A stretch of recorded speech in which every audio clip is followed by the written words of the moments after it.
अस्सलाम वालेकुम स्टूडेंट। आज फिर मैं एक नई वीडियो के साथ फाइनल साइंस एकेडमी की तरफ से आपकी खिदमत में हाज़िर हुआ हूँ। तो वीडियो से शुरू करने से पहले आप लोगों से रिक्वेस्ट है कि हमारा चैनल जो है वो सब्सक्राइब करना नहीं भूलिएगा, ताकि हमारी हर नई वीडियो आने वाली जो है आप लोगों तक बआसानी से पहुँच सके। ठीक है, तो चलते हैं बगैर टाइम वेस्ट किए वीडियो की तरफ। मेरा लास्ट लेक्चर जो था चैप्टर 1 10th मैथ से क्वेश्चन नंबर 1 जो था हमारा, उसमें हम ये आइडेंटिफाई कर रहे थे कि कौन सी इक्वेशन है वो प्योर स्टैंडर्ड फॉर्म में होती है और जो कौन सी इक्वेशन जो है वो हमारे पास क्वाड्रेटिक फॉर्म होती है। तो उसकी मैंने एग्जांपल के तौर पर एक क्वेश्चन करवाया था। तो चलते हैं उसी की फॉर्म का एक क्वेश्चन और करते हैं। तो क्वेश्चन आपके स्क्रीन पे है, x divided by x plus one plus x plus one divided by x is equal to 6। तो इसको हमने सिंपली जो है सिंप्लीफाई करना है। इसका हमने x का सोल्यूशन फाइंड नहीं करना, जस्ट हमने इसको स्टैंडर्ड फॉर्म के अंदर जो है सिंप्लीफाई करना है। तो इसके लिए ये जो डिवाइडर होता है हमारे पास, डिविजिबल नंबर जो भी होता है उसको वहाँ से हटाने के दो तरीक़ाकार होते हैं।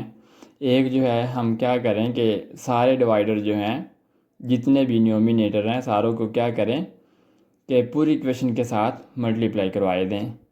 दूसरा मेथड ये है कि आप एलसीएम के तरीके से उसको वहाँ से रिमूव कर सकते हैं। तो मैं यहाँ पे एलसीएम का तरीका इस्तेमाल करता हूँ क्योंकि वो निस्बतन ज़्यादा इजी है, शॉर्ट है, उसमें एक ही स्टेप में हम उसका आंसर फाइंड कर सकते हैं। ठीक है बेटा।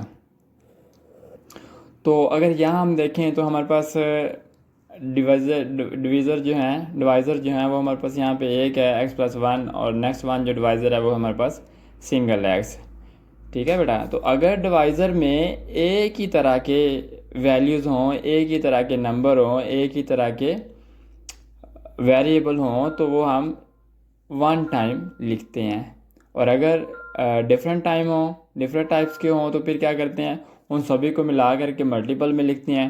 तो अगर हम यहाँ देखें तो हमारे पास यहाँ पे x प्लस वन है, यहाँ पे हमारे पास सिंगल x है, तो इस वजह से ये एक ही तरह के एक ही टाइप के वेरिएबल नहीं है। तो इस वजह से क्या करना पड़ेगा, यहाँ पे इन दोनों को हम अलग-अलग मल्टीपल फॉर्म में एक ही डिवाइस के अंदर लिख लेंगे।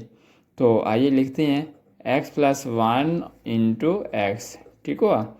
और इक्वल के जो दूसरी साइड पे हमारे पास जो भी नंबर होता है ना उस पर कोई इफेक्ट नहीं पड़ता, उसको हम एज इट वैसे का वैसे लिख लेंगे। ठीक है बेटा। एक तो ये होता है कि अगर आप इक्वल के उस साइड पर भी वो साथ में एलसीएम के साथ मिला सकते हैं, लेकिन अगर आप एलसीएम के साथ मिलाते हैं तो उससे जो नेक्स्ट स्टेप होता है उसमें हम क्या करते हैं कि सिंपल जो है जो भी डिवाइड में नंबर होता है उसको हम वहाँ से रिलीज़ कर देते हैं, रिमूव कर देते हैं कि वो एक हमारे पास जनरलाइजेशन फॉर्म होती है इसमें कैलकुलेशन फॉर्म में, तो उसको हम नीचे वाले जो है रिमूव करवा देते हैं। दूसरा तरीका ये होता है कि उसको हम वैसे का वैसे एज इट रखें और एक ही साइड जिस साइड पे हम सोल्यूशन देख रहे हैं तो वहीं पे उनका एलसीएम फाइंड आउट कर लें। ठीक है। तो एलसीएम फाइंड करने के लिए बहुत ही आसान तरीकाकार है कि जब भी आपके पास एलसीएम के लिए दो वैल्यूज़ होती हैं तो अपने अपने माइंड में ये सोच के ये बिठा के रखना है कि क्रॉस मल्टीप्लिकेशन करवाए देनी है। ठीक है। तो क्रॉस मल्टीप्लिकेशन कैसे है वो आप जानते ही हैं कि अगर एक का जो डिविजिबल है वो दूसरे के नीचे वाले से वो मल्टीप्लाई होएगा, और एक का जो दूसरे का डिनोमिनेटर है वो पहले वाले के डिनोमिनेटर के साथ होगा। ठीक है। तो यहाँ पे हम इसकी बात कर रहे हैं तो उसके जो दूसरे वाली वैल्यू है उसका जो डिविजिबल है, या हम कह लें कि जो डिनोमिनेटर है वो पहले के साथ न्यूमिनेटर के साथ मल्टीप्लाई होएगा। तो x इंटू एक्स, और यहाँ पे दरमियान में जो साइन यूज़ हुआ वो उसको एज इट लिखते हैं। यहाँ पे प्लस है तो प्लस ही आएगा। यहाँ पे x प्लस वन पहले है वैसे के वैसे उसको लिख दिया। उसके बाद ये जो पहले के नीचे वाला न्यूमिनेटर था वो दूसरे के साथ डिनोमिनेटर के साथ मल्टीप्लाई होएगा, तो ये हो जाता है x प्लस वन। ठीक है। नेक्स्ट चलते हैं, इनको मल्टीप्लाई करवाया तो ये एक्स स्क्वायर हुआ, और इनको देखें तो ये भी हमारे पास अगर बेसिस सेम हो तो पावरें ऐड अप हो जाती हैं, तो पावरें ऐड करें, बेस हम देखें तो यहाँ पे x+1, यहाँ पे x+1, बेस सेम ही है, तो इस वजह से पावर्स क्या हो जाएंगी, ऐड अप हो जाएंगी। तो 1+1 मिला करके कितना बनता है, x+1 whole square divided by, इसको यहाँ पे मल्टीप्लाई करवा लें यहाँ पे, या फिर दूसरी तरफ जा करके फिर मल्टीप्लाई करवा सकते हैं, तो हम यहाँ पे करवा लेते हैं x into x square plus x multiply by 1 x, ठीक है। तो दूसरी साइड पे इज इक्वल टू 6। अब यहाँ पे जो भी डिवाइड में नंबर होता है इक्वल के दूसरी साइड पे जा करके मल्टीप्लाई हो जाता है, जो आप सिंपल रूल जानते ही हैं मैथ का, x square plus x+1 whole square और यहाँ पे 6 into x square plus x, ठीक है। तो अब क्या करें, इसका जो फार्मूला है ये ओपन करवा लें और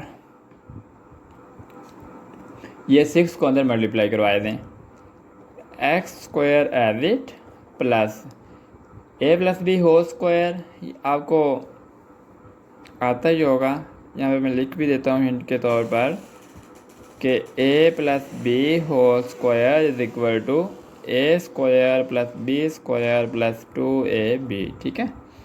तो यहाँ पे फिर क्या लिखा जा सकता है, x square plus 1 square plus 2 फार्मूले के लिए, और पहली वैल्यू जो a के तौर पर थी वो हमारे पास है यहाँ पे x मल्टीप्लाई बाय जो b के तौर पर थी वो हमारे पास यहाँ पे नंबर है 1, ठीक हुआ। दूसरी साइड पे 6 multiply by x square, 6x square plus 6x, ठीक हुआ। तो इनको ऐड अप कर लें, जो a की पावर्स वाली वैल्यू जो हैं वो अपने एक दूसरे के साथ जो है वो ऐडअप हो सकती हैं, जमा हो सकती हैं। x 2x स्क्वायर प्लस जो है 1 स्क्वायर, 1 की वैल्यू जितनी मर्जी हो पावर में, आपको पता ही है वो 1 नहीं लिखा जाता है, उस पर उसका कोई इंक्रीमेंट नहीं होता, प्लस जो है 2x मल्टीप्लाई बाई 1 x ही रहता है, तो 2x एज इट आएगा। तो यहाँ पे 6x प्लस जो है ये स्क्वायर का था, तो इन सारी वैल्यूज़ को क्या करें, इक्वल के ए साइड पे सम कर लें इनका, ठीक है। तो उसमें दो तरीक़ाकार हैं, एक तो आप ये करें कि इस जो बराबर के इस साइड वाली वैल्यू है ये वाली, इसको उधर ले जाएं या उसको इधर ले आएं। तो हम यहाँ पे ये देखते होते हैं कि जो हमारे पास यहाँ पे बड़ी वैल्यू होएगी ना, वो हम इक्वल के उसी साइड पे रहने देंगे, और ये छोटे वाली किस बड़ी छोटी वैल्यू की बात हो रही है, वेरिएबल के पावर की, जिसमें वेरिएबल की पावर का जो यहाँ पे हमारे पास कोफिशिएंट होगा अदिश जिसको कहते हैं, वो जिस साइड पे ज़्यादा बड़ा होगा वह हम दूसरी वैल्यू जो है वो उस साइड पे शिफ्ट कर लेंगे। तो यहाँ पे अगर आप गौर से देखें तो यहाँ पे हमारे पास जो एक्स स्क्वायर मैक्सिमम, यहाँ पे वेरिएबल जो है मैक्सिमम पावर वाला एक्स स्क्वायर ही है, अगर उसके साथ अदिश देखें तो ये 6 है। तो अगर इस साइड पे देखें तो अदिश यहाँ पे एक्स स्क्वायर वाली वैल्यू जो उसके साथ अदिश 2 है ना कि 6। तो इस वजह से हम इस सारे चीज़ों को या ये सारे वैल्यूज़ को उस साइड पे शिफ्ट कर देंगे। तो ये वहीं लिखा हुआ है, mean that 6x square plus 6x, और ये जो बराबर के इस साइड पे था इसको उधर शिफ्ट करा तो ये बना, यहाँ पे प्लस का था या उधर जा कर के माइनस का हुआ, तो 2x स्क्वायर, ये +1 है इधर जाके -1, और ये +2x है तो उधर जा कर के -2x is equal to 0। Mean इस साइड पे आप कुछ भी नहीं रहता, 0 बचा है। तो 6x स्क्वायर से 2x स्क्वायर निकले तो बनते हैं 4x स्क्वायर, और नेक्स्ट वन जो है ये -2x जो है 6x से निकलें तो 4x, और कांस्टेंट नंबर हमारे पास एक ही है, वो क्या है जी -1 इज इक्वल टू 0, ठीक है बेटा। तो ये एक हमारे पास जो है जनरल फॉर्म में इक्वेशन आ गई है। अब हमने इसको आइडेंटिफाई करना है कि आया कि ये जो इक्वेशन है वो प्योर फॉर्म में है या सिंपल जो क्वाड्रेटिक स्टैंडर्ड फॉर्म में है। तो ये बेटा वेरी फर्स्ट लेक्चर में मैंने आपको ये स्टैंडर्ड फॉर्म और जो प्योर क्वाड्रेटिक या क्वाड्रेटिक स्टैंडर्ड फॉर्म जो है वो इसकी आइडेंटिफिकेशन के लिए कुछ एग्जांपल बताई थी। तो वो आप मतलब जिन बच्चों को अभी उस बात की समझ नहीं आ रही वो दोबारा वो लेक्चर जा कर के देख सकते हैं। तो ये हमारे पास अभी जो जनरलाइजेशन में जो इक्वेशन आई है, ये हमारे पास फॉर्म है quadratic standard form, standard quadratic. ठीक है बेटा।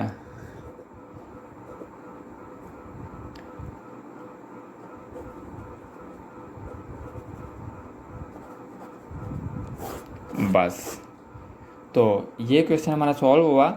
इसके साथ हम एक इसके तरह का एक और क्वेश्चन इसकी एग्जांपल के तौर पर सिंप्लीफाई कर लेते हैं। चलते हैं उस दूसरे क्वेश्चन की तरफ। ये बड़ा क्वेश्चन 1 से पार्ट नंबर है आई थिंक सो लास्ट 1 है। ठीक है, तो इसकी वैल्यू है हमारे पास x+1 divided by x+2 plus x+2 divided by x+3 is equal to 25/12। ठीक है, तो अब ज़रा मैं इसको स्पीडली करवाता हूँ क्योंकि वीडियो जो है वो काफ़ी बड़ी होती जा रही है।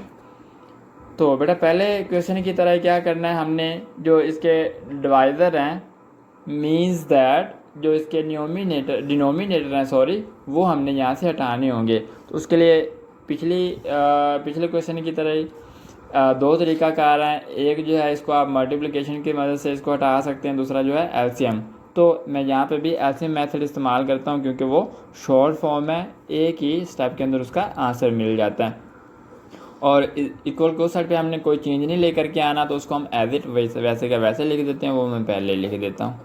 ठीक है, तो यहाँ पे फिर से हम देखेंगे जो डिनोमिनेटर हैं वो एक जैसे हैं या डिफरेंट हैं एक दूसरे से। तो यहाँ हम देख रहे हैं कि वो दूसरे से डिफरेंट हैं, तो इसका मतलब है वो दोनों लिखने पड़ेंगे, x+2 और x+3। ठीक है, तो वही क्रॉस मल्टीप्लिकेशन वाला बात जो है वो आपके माइंड में होगी। क्या मैंने बताया था कि अगर हम जो पहले फ्रैक्शन की जिस फ्रैक्शन की बात हम कर रहे हैं उसकी नेक्स्ट वन जो फ्रैक्शन है उसका जो डिनोमिनेटर होगा वो पहली फ्रैक्शन के न्यूमिनेटर से मल्टीप्लाई करवाया देना है।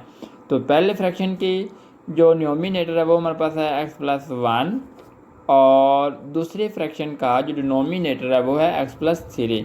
तो इनको आपस में मल्टीप्लाई करवा दिया। दरमियान में हमें साइन यहाँ पे गिवन है प्लस का, प्लस लगा देते हैं। और जो दूसरी फ्रैक्शन में न्यूमिनेटर है वो हमारे पास x+2 और उसका अपोजिट जो फर्स्ट फ्रैक्शन है उसमें हमारे पास जो डिनोमिनेटर के तौर पर वैल्यू गिवन है वो है हमारे पास x+2। ठीक है बेटा, सारों को मल्टीप्लाई करवा दिया। तो अब क्या करते हैं, इनको आपस में भी ब्रैकेट्स ओपन करने के लिए इनको मल्टीप्लाई करवा देते हैं। तो सिंपल बेटा, एक से एक सिंपल फर्स्ट 1x को पकड़ा, इस पूरी ब्रैकेट्स के साथ मल्टीप्लाई करवाए दें। x मीन x² प्लस जो है 3x प्लस 1x, 1 लिखें ना लिखें एज इट x लिख सकते हैं सिंपली। और जो प्लस जो है 3 मल्टीप्लाई बाय 1 तो 3। ठीक है, प्लस ये पिछली बात की तरह ही मल्टीप्लाई भी करवा सकते हैं। और यहाँ पे आप ये भी देख रहे हैं कि इसका फार्मूला भी कंप्लीट होने जा रहा है कि बेसिस सेम है, तो पावर जो है वो क्या हो जाएंगी, सम हो जाएंगी, x+2 होल स्क्वायर बन जाएगा। नीचे इसको भी मल्टीप्लाई करवा दें, x² प्लस जो है 3x plus 2x plus 3 2 6 is equal to 25/12। ठीक है, उस पर हम कोई चेंज नहीं लेकर के आ रहे हैं, वो एज इट लिखा जा रहा है।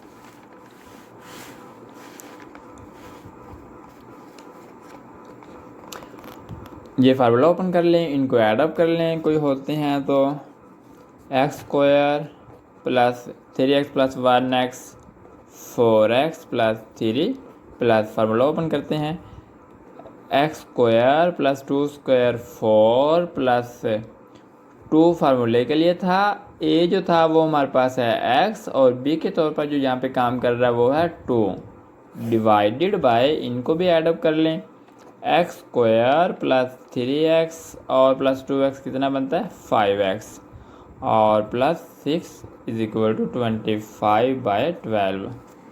ठीक हुआ बेटा, x² प्लस 4x प्लस 3 इनको सिंप्लीफाई फर्दर कर लें, plus x square plus 4 plus 2 to 4 4x 2 to 4 और multiply by x 4x divided by x square plus 5x plus 6 is equal to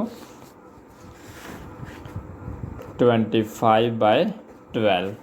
सारों ऊपर वालों को जो हमारे पास न्यूमिनेटर में वैल्यूज़ हैं सारों को सम कर लें आपस में, उनका क्या बनता है एक्स स्क्वायर कितना हुआ 2x स्क्वायर